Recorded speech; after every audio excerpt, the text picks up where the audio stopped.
Yun guys, so what's up? Iubad nyo pala guys, nagbabalik. I'm back for another vlog. Oh yeah. At yun pa rin guys, cellphone pa rin yung gamit natin. Kasi kala ko makagamit ko na yung action cam ko guys. Kaso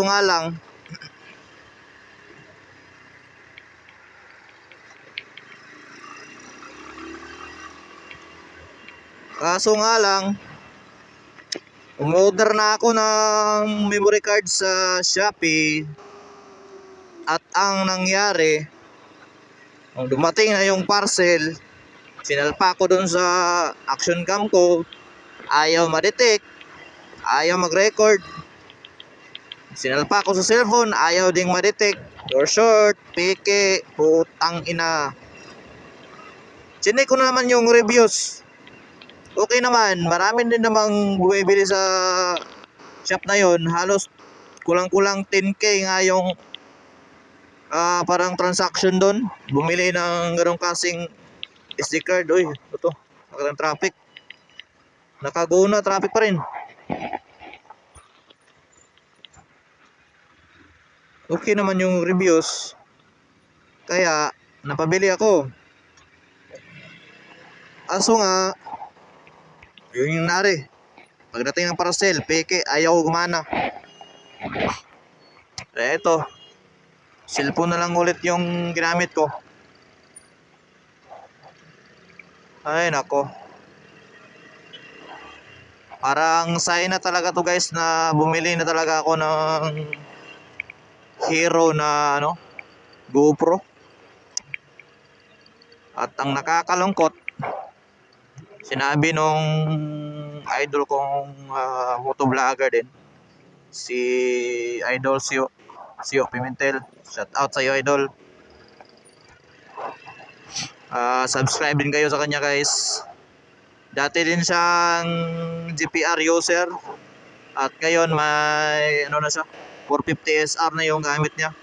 Nandun pa man din yung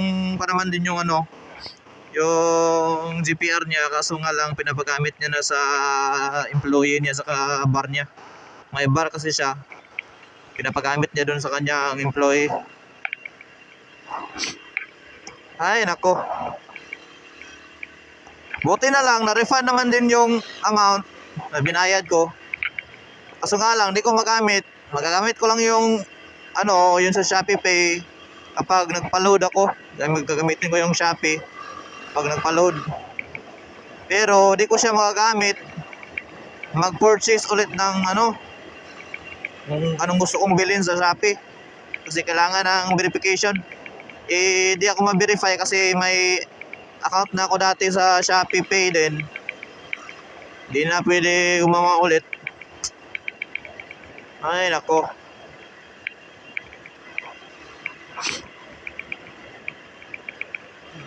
Bibili na siguro tayo ng guys. Kahit second hand lang. Second hand lang na GoPro.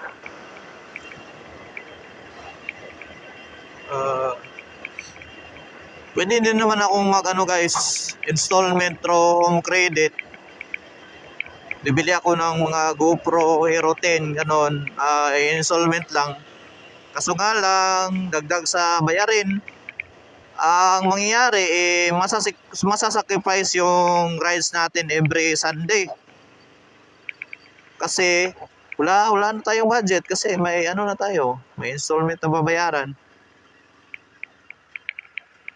So ayos lang din naman kung kailangan talagang mag-invest guys. Sabi ko nga, kailangan ko talaga mag-invest dito. Simula na eh. Tatapusin na lang.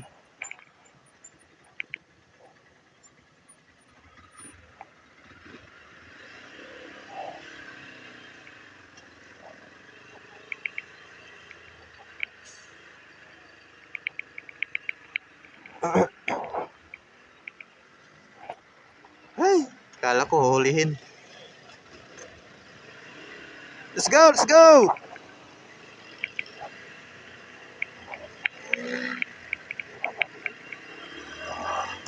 Yun guys, so yun nga.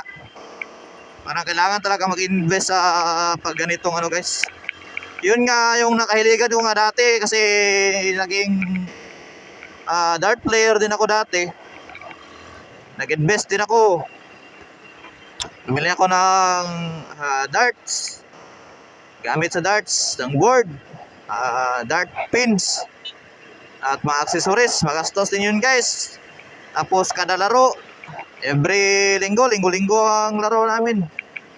Gumagastos din sa pagkain, gasolina, at registration.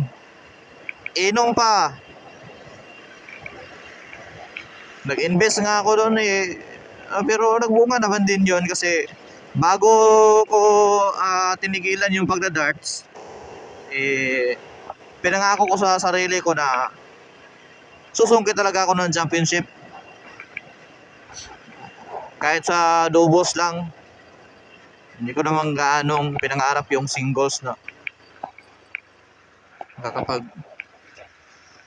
champion ako doon kasi marami talagang makagaling. Kaya dito, isipan ko, why not mag-invest din ako. Meron muna mga kailangan pa ako ng paglaanan guys. Basta mag-invest tayo dito para mas maganda yung quality ng videos natin. At yun lang muna siguro guys sa vlog na to guys. Kasi mahirapan ako kasi masyado nang matraffic pagdating dito. Mula dito sa Divisoria, itong street na to, Crostal, Divisoria hanggang Pugon. Napaka-traffic talaga guys. Na mahirap. Hindi ako makapag-concentrate sa pagdadrive pag nagvo-vlog. Yun lang muna guys. Ride safe sa lahat. Peace out. Sheesh.